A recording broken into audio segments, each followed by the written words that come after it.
Enregistrement. Voilà, tout simplement. Donc, bonjour à vous. Vous vous appelez Bon, Nino Rizzo. Vous êtes exactement comme le présente sur la quatrième de couverture d'un livre qui vient d'être publié en France par les excellentes éditions Hermann. Ainsi, Monsieur Nino Rizzo est né en 1950 en Sicile, dans une famille de mafiosi italiens. Il exerce aujourd'hui comme psychanalyste à Genève et est président de l'Association suisse pour la psychanalyse des enfants et adolescents. À ce titre, je suis également psychanalyste. Je vous ai contacté parce que lors de la dernière lettre d'information des publications des éditions Hermann, qui possède une collection sur la psychanalyse, j'ai vu la publication de votre livre, je l'ai lu. Il se trouve que depuis Paris, vous êtes à Genève en direct avec moi. Il y a quelques années, j'ai lancé des entretiens avec, pour la plupart, des psychanalystes autour d'ouvrages qui étaient publiés et ça me semblait important. À l'époque, mon cabinet à Paris était au numéro 44, donc on avait lancé ces entretiens de 44 minutes, ce qui est totalement freudien, si je puis dire, par rapport à cette symbolique du chiffre. Aujourd'hui, je suis toujours à Paris au numéro 31. Et donc, j'ai proposé de réactiver ces entretiens et vous êtes le premier de cette seconde saison, seconde série, qui aura lieu tous les mois. Et comme je suis au numéro 31, je vous propose qu'on s'entretienne pendant 31 minutes ou peut-être un petit peu plus puisque tout ça a déjà commencé. très bien. On a eu la chance de pouvoir échanger de manière privée jeudi dernier puisqu'on aurait dû lancer cet entretien au mois de janvier puisque c'est mensuel. Il se trouve qu'il y a eu un petit problème technique et donc la technique c'est toujours un souci mais nous ce qui nous importe ce n'est peut-être pas la technique, hein, c'est effectivement l'inconscient puisque c'est quand même votre travail. Et puis, cet inconscient, de quelle manière cet inconscient, pour un psychanalyste, peut être intéressant à travers votre ouvrage, d'être questionné sur la question de la mafia, puisque le titre de votre livre exactement s'intitule La mafia sur le divan. C'est un ouvrage qui a déjà été traduit en Italie il y a 2 ans. Je le rappelle, qui sort actuellement en France. Il y a une postface. Il y a également, je dirais, plusieurs chapitres. Et peut-être commençons par ce côté-là. Il y a trois parties. Et une partie qui est plutôt tournée, je dirais, uniquement sur la psychanalyse. Donc, malgré le titre, La mafia sur le divan, c'est un livre qui n'est pas autobiographique, puisque vous allez l'évoquer par rapport à votre parcours. Il y a un lien effectivement avec la mafia sicilienne, mais il y a un lien aussi avec votre pratique de psychanalyse. C'est un livre qui est mûri pendant presque un demi-siècle et qui va aboutir également, au-delà de ce champ de réflexion sur la question de la mafia, à des notions importantes pour la psychanalyse et des notions importantes, je dirais des notions, des concepts, en tout cas des éclairages importants par rapport au monde contemporain dans lequel nous vivons, entre les hommes et les femmes, le rapport à la violence. Alors peut-être commençons, je ne vais pas montrer l'ouvrage, mais on a évoqué sur cette couverture deux choses qui sont présentes sur la couverture par votre éditeur français, donc en trois couleurs. Et il y a deux objets. Deux objets, il y a un stylo et il y a un pistolet.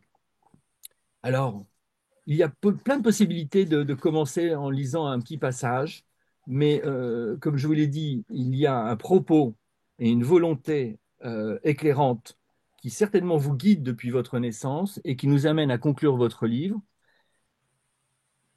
Cette séparation entre masculin et féminin produit la mort, tandis que le rapprochement entre l'un et l'autre est fécond et engendre la vie. C'est comme ça que vous concluez votre ouvrage, mais dès le départ, cette vie qui vous a été donnée, elle est portée par une famille, famille que vous écrivez dans votre livre avec un grand F et un petit f. De votre naissance à maintenant, vous nous offrez donc une réflexion en tant que psychanalyste, ça c'est très important à mon avis, à la fois sur cette famille, comme vous l'écrivez avec un grand F, et puis cette famille avec un petit f, qui est votre famille, mais qui est également la famille élargie au sens de personnes qui veulent fonder une famille ou qui ne veulent pas fonder une famille, le rapport entre les hommes et les femmes, ou transgenres, ou neutres, comme vous le rappelez dans votre ouvrage. Peut-être que vous pouvez peut-être, ça fait beaucoup de peut-être, commencer simplement par nous parler de votre naissance, justement, en Sicile. Oui, je suis né donc dans l'après-guerre, 1950, euh, à une époque où les familles essayaient euh, de se reconstituer, de reconstituer un contexte économique et social qui permettrait aux enfants, aux membres de la famille, de survivre et de vivre aussi. Alors, je crois que la mafia a été d'abord une manière de survivre. La mafia ayant plus ou moins été fondée comme organisation euh, dans la deuxième moitié du 19e siècle, euh, suite à la recomposition de l'État italien, une recomposition qui n'avait pas convaincu une bonne partie des Italiens du Sud qui ne voyaient dans cette descente vers le sud des Piémontais, des princes de Savoie, qui ne voyaient qu'un énième envahisseur, comme tous ceux qui étaient passés dans le courant des siècles et des millénaires. Donc, il fallait survivre à ce nouvel envahisseur, il fallait s'organiser. La mafia est née comme une sorte d'association de secours mutuel. Le but étant la survie économique, mais aussi le but étant de gérer une justice qui n'était pas véritablement gérée, appliquée de façon satisfaisante par ces nouveaux, entre guillemets, envahisseurs. Donc, il y a eu un groupe de personnes qui ont décidé de s'organiser entre eux. Et étant donné que la res publica, la chose publique, n'était pas reconnue, et en Sicile, je crois que la chose publique n'a jamais été reconnue, euh, plutôt n'a jamais véritablement euh, produit le consensus global, général. Eh bien, il y a eu un groupe qui ont fondé une chose à nous, un petit groupe, Cosa Nostra, Res Nostra, puisque Res Publica n'existait pas.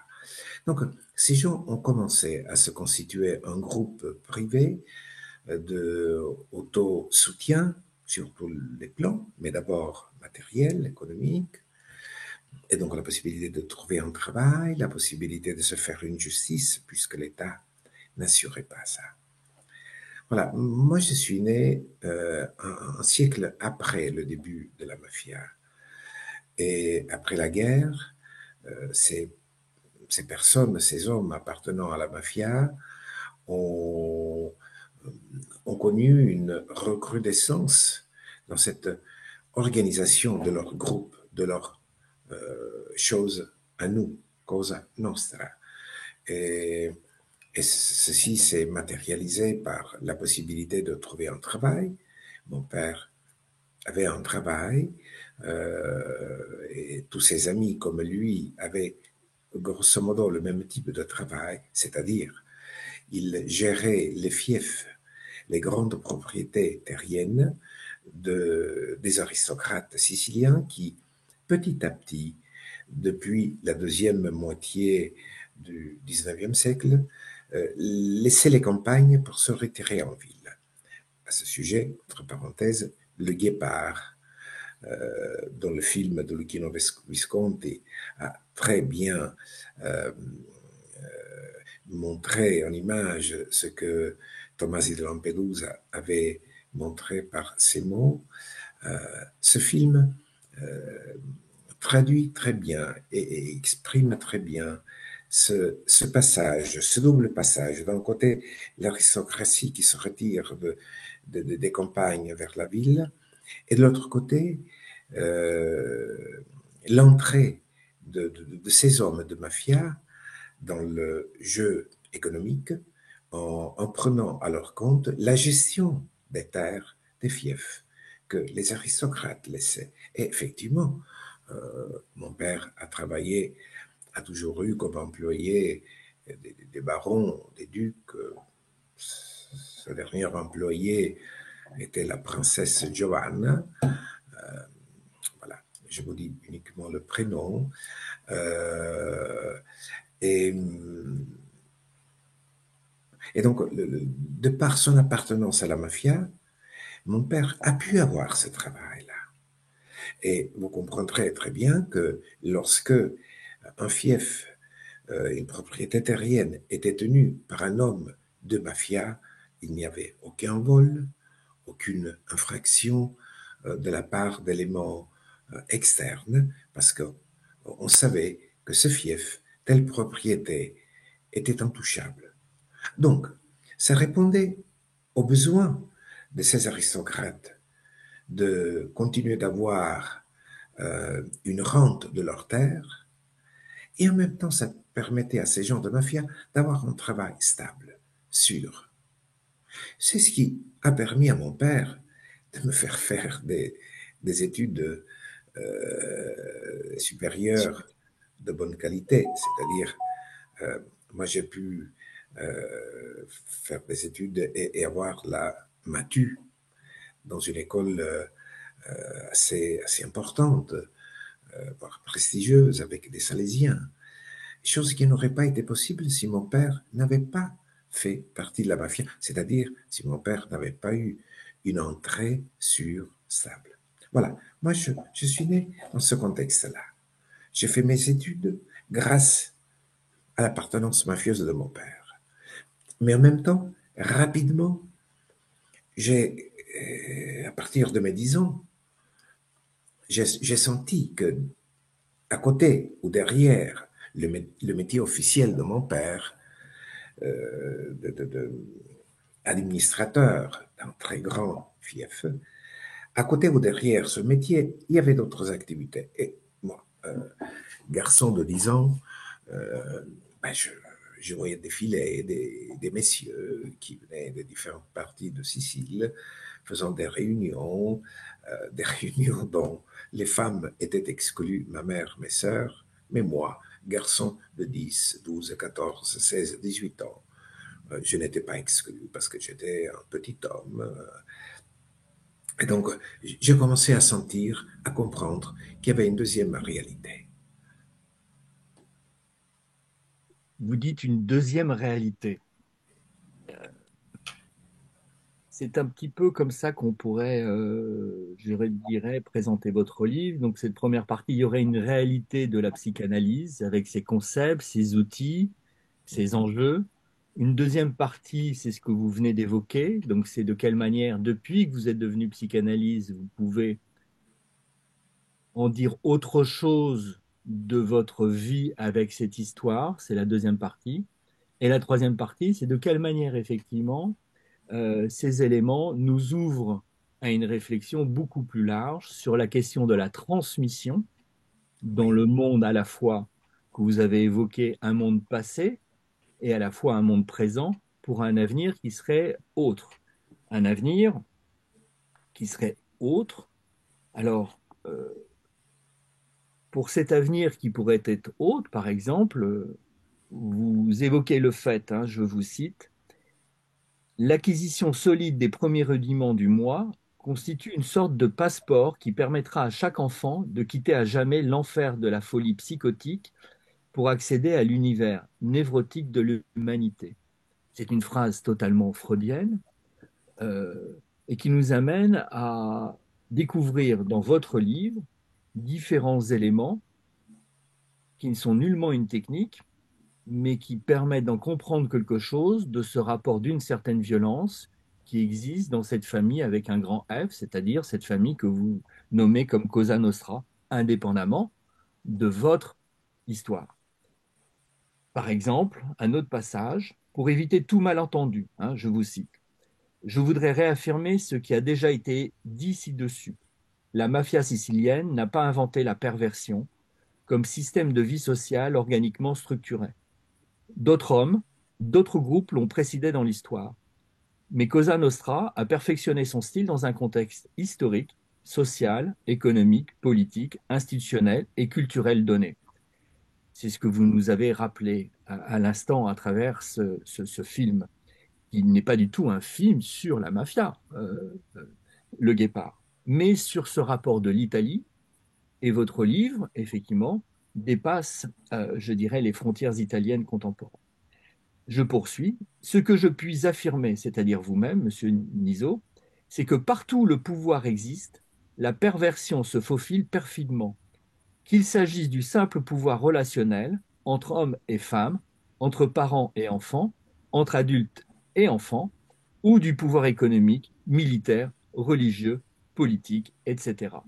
L'homme est toujours tenté d'utiliser son pouvoir sur autrui pour obtenir des avantages personnels de toutes sortes. La perversion est peut-être ainsi le péché originel de l'être humain. Donc vous êtes psychanalyste, totalement freudien, névrose, psychose et la perversion. Trois éléments que l'on pourrait dire de notre clinique, de notre travail.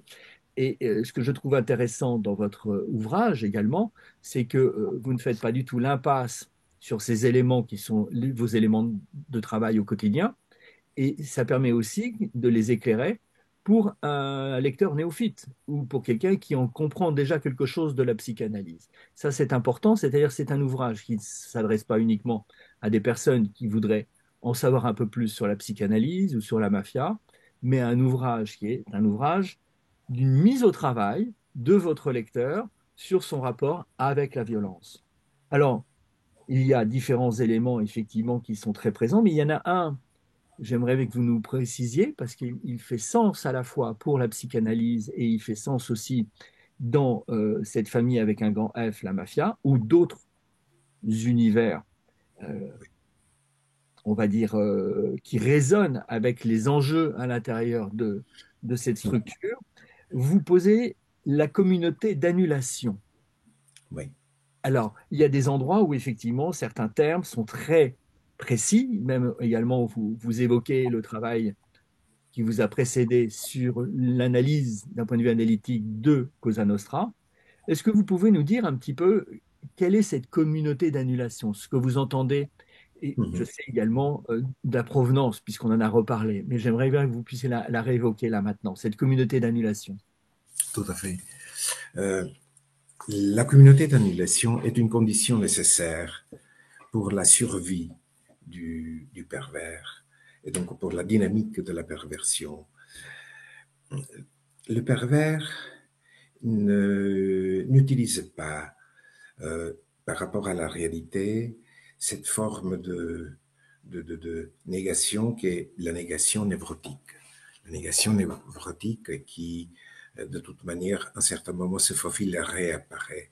La négation névrotique qui n'est que toujours temporaire, occasionnelle, le refoulé d'une manière ou d'une autre réapparaît. Et le névrotique joue à cache-cache avec ce qu'il tolère mal, qu'il essaye de mettre de côté, mais qui revient. Donc voilà, ça c'est le jeu de nous, névrotiques. À l'opposé, il y a le psychotique. Le psychotique qui est capable d'un déni total, froid, de la réalité. Et je fais l'exemple, à un certain moment, j'ai consacré un chapitre à faire la comparaison entre le, le, le nazi et le mafieux. Le nazi, ou le nazi, disons comme nous l'imaginons, en le simplifiant, peut être capable d'un déni froid et total de la réalité. Je parle de Eichmann, qui, jusqu'au moment de sa pendaison, après euh, après le procès qu'il a eu à Jérusalem, jusqu'au moment peu avant d'être pendu, il a demandé un dernier verre de vin. Donc c'est Hannah Arendt qui nous parle de ça. Hein. Il a demandé un dernier verre de vin et avant de mourir, il a fait un salut, un remerciement à l'Allemagne, à l'Argentine, à l'Autriche, qu'il avait soutenu dans son chemin, dont il était fier. Voilà, là, on a un cas de déni total. Le pervers est entre les deux. Le pervers utilise comme forme spécifique de négation le désaveu. C'est Lacan qui nous a parlé de ça. Et le désaveu, très grossièrement, consiste en je sais que ça existe, mais moi, je vis comme si cela n'existait pas. Et ça part d'ailleurs de la perversion infantile de Freud, de l'enfant qui découvre que maman n'a pas un pénis, et il dira, il se racontera, oui, maman n'a pas un pénis, mais avant, elle l'avait. Et un jour, probablement, va lui repousser. Donc, l'enfant perçoit la réalité, mais se raconte quelque chose pour ne pas l'avoir. Eh bien, le pervers adulte, dans toutes ses formes, perversion sexuelle, perversion sociale, comme c'est le cas du mafieux, fonctionne de la même manière. La loi existe, la loi est nécessaire, mais pas pour nous. Donc, la loi, elle doit être respectée par tout le monde, sauf pour moi. Parce que moi, je la gère à ma manière, moi et mon groupe. Et donc, le pervers, le mafieux, a besoin d'un groupe autour de lui qui pense comme lui et qui le rassure dans sa folie pour que cette folie soit supportable. Le pervers comme le mafieux, décontextualisé, tombe dans la dépression. Il est perdu. Parce qu'il n'est pas entouré de gens autour de lui qui lui disent oui, effectivement, la réalité est celle-ci, mais seulement pour les autres. Pour nous, qui sommes au-dessus, cette réalité n'est pas valable.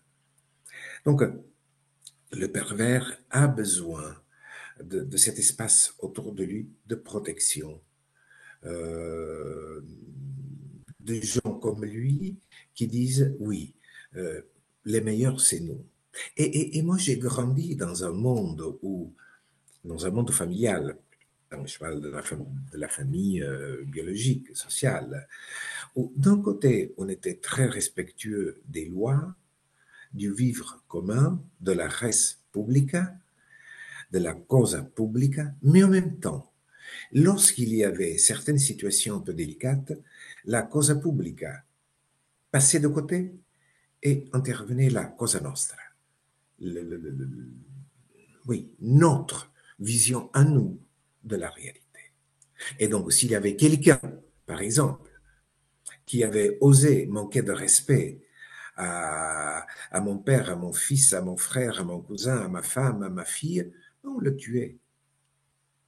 Alors, il était normal que chez les autres, il y ait un procès fait par la justice, mais dans notre monde, il n'y avait pas de procès. On le tuait, on le faisait disparaître. Vous ne, vous n'oubliez pas, dans tous les sens du terme, dans votre livre, euh, la mémoire de personnes disparues, voilà, et disparues dans certaines circonstances que vous venez d'évoquer. Euh, et vous avez effectivement rappelé cet apport de Lacan sur la question du désaveu. Et je vous remercie de nous avoir éclairé effectivement sur cette communauté nécessaire, hein, un petit peu, et qui nous permet, là pour le coup, c'est votre hypothèse, hein, de sortir en rappelant bien qu'il n'y a pas de mal au sens à être névrosé, hein, fondamentalement, structurellement par rapport à notre vie, à la vie des uns et des autres. Voilà. C'est peut-être le moment justement dans cet horizon, je dirais, de paix, de rappeler quand même que votre livre convoque aussi beaucoup d'autres psychanalystes. Je vais vous poser une question après sur un enjeu d'un psychanalyste que vous convoquez. Mais également, vous convoquez Georges Semprin à propos de l'écriture ou la vie, hein, cette fameuse formule l'écriture ou la vie, et vous précisez, vous, que vous n'avez pas choisi entre l'écriture ou la vie, vous avez choisi l'écriture et la vie. Ça, c'est important, et je pense que votre ouvrage porte effectivement cet aspect je dirais, oui, on pourrait le dire, même si c'est un lieu commun ou un peu galvaudé, d'humanité. Hein. Dans votre livre également, il y a d'autres concepts, on l'a bien compris, sur la question de l'Oedipe qui sont très importantes pour vous, même si vous ne mettez pas de côté des aspects très contemporains de l'époque dans laquelle nous sommes. Hein. Je l'ai évoqué brièvement sur la transsexualité, le transgenre, le neutre, enfin, toutes ces questions-là. Sur la perversion, je pense que vous nous avez appelé à lire votre livre pour en comprendre quelque chose. Et également l'incestualité. Ah, c'est aussi un aspect très important qui me semble à évoquer dans notre bref entretien. Ça c'est ça. Alors, il y a pour le coup un autre grand pour certaines personnes, par la taille, je ne sais pas, mais un psychiatre argentin, pour le coup, que vous citez également, sur la question de l'ambiguïté et de l'ambivalence. Hein. Il s'agit de Pleasure. Est-ce que vous pouvez juste évoquer, comme vous avez réussi à le faire en convoquant le déni et les deux aveux par rapport à Lacan, cet apport d'ambiguïté et d'ambivalence? Oui, Qu'est-ce que cela signifie, ambiguïté, ambivalence? oui, ce qui m'avait frappé quand j'avais lu, il y a plusieurs années de ça, cet ouvrage de Bleyer, c'était la, la nuance, la différence qu'il fait entre ambiguïté et ambivalence, grosso modo, de manière simplifiée. Et dans la réalité, on sait, les concepts ensuite se, se, se, se relativisent. Mais disons conceptuellement, ce que j'avais beaucoup aimé dans cette distinction qu'il faisait, c'est que dans l'ambivalence, moi je sais que je veux une chose et son contraire. Et je suis tiraillé entre ces deux notions pulsionnelles qui sont pas seulement opposées, mais inconciliables entre elles. Mais je le sais. Et je vis avec ce tiraillement intérieur. Dans l'ambiguïté, je ne suis pas conscient de ça. Et je suis tantôt dans une motion pulsionnelle, j'aime cette personne, elle est bien cette personne, et tantôt dans une autre motion, je déteste cette personne, je veux la tuer, je désire sa mort, mais sans que, à chaque fois que je suis dans une position, dans une posture psychique, que cela soit en contact avec l'autre posture. Donc, dans l'ambiguïté qui est proprement psychotique, euh, dans l'ambiguïté, je ne suis pas conscient de cette dichotomie. Et quelque chose de magique fait que euh, quand je pense que cette personne est détestable, je me sente en paix avec moi-même. Et quand je pense que cette même personne est aimable, je me sens en paix avec cette personne. Ça, c'est la magie mortifère de la psychose. Or, le pervers n'est pas capable d'une véritable ambiguïté psychotique. Il est plutôt dans l'ambivalence, mais pour supporter son ambivalence, il a besoin d'avoir un contour social qui, en cœur, dise oui, nous avons raison. Apparemment, c'est bleu, mais dans la réalité, c'est orange.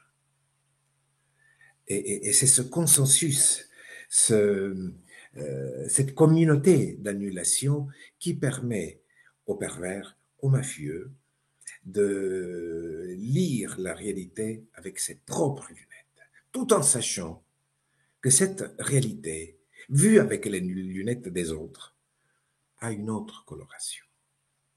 Alors, c'est à devenir fou, c'est à devenir fou, monsieur.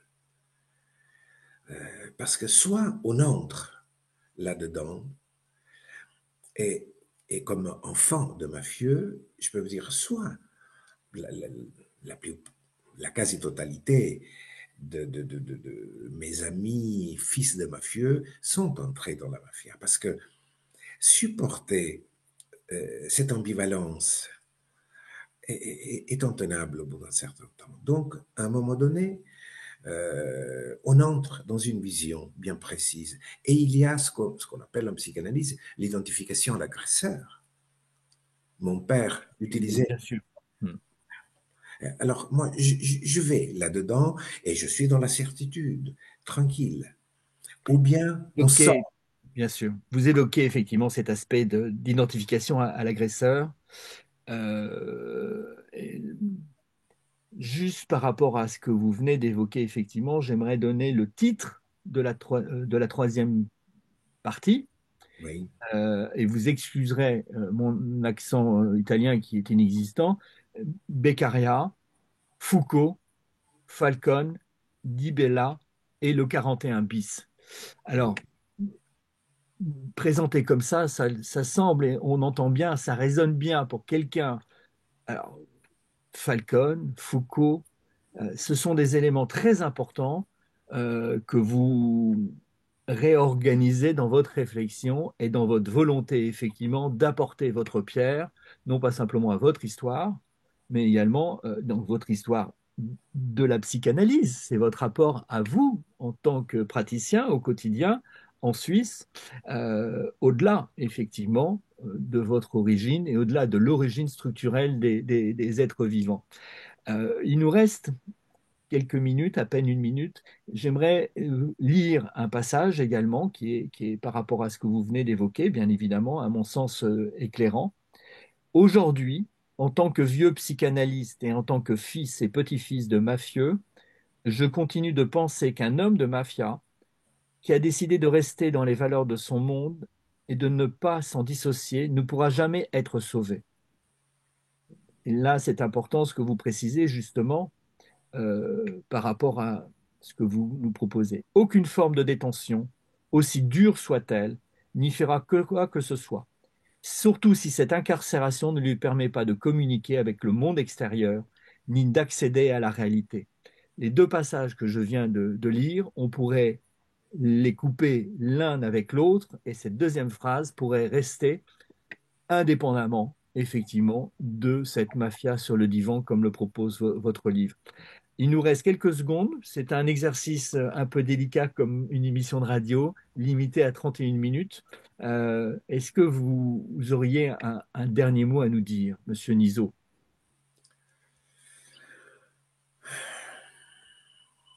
je pense qu'il y a une seule possibilité pour que on sorte de ce monde, c'est que on, on aide les enfants de ces hommes à penser autrement. Mais Oui, cela n'exclut pas que ces enfants restent quand même loyaux, liés affectivement avec leur père. Et c'est là toute la difficulté de permettre à ces enfants de regarder la réalité d'une autre façon, tout en aimant, en respectant, euh, en honorant le père. Hein. C'est un exercice très difficile. Moi, j'ai mis 2 décennies de travail personnel et j'ai pas terminé à rester dans l'amour, dans l'affection vis-à-vis de mon père et en même temps pouvoir me dire, s'il avait été condamné à vie, il l'aurait mérité. Monsieur Nizot, j'espère que beaucoup de gens vont pouvoir lire votre livre. Il existe en français, il existe en italien, peut-être qu'il y aura d'autres traductions. En tout cas, merci beaucoup et de votre confiance pour ce Merci. pour échange à tous les deux. Merci à vous.